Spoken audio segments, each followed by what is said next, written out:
દરેક દેવ, દરેક પરમાત્મા, દરેક ભગવાન, દરેક માતાજી, એની દરેકને વ્યક્તિગત જોવાની આંખો જુદી જુદી હોય છે, દ્રષ્ટિ જુદી જુદી હોય છે.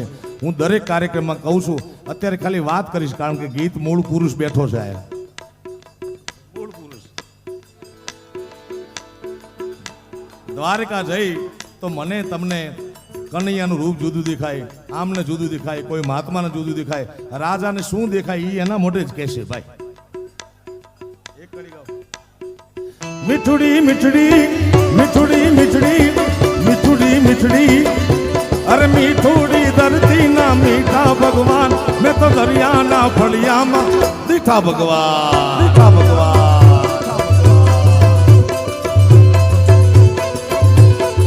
એ ભલે ઓખો તો દુનિયાથી નોખો કહેવાય, ઓખો તો દુનિયાથી નોખો કહેવાય, મારા દ્વારિકાના દેવની તો વાત નો થાય.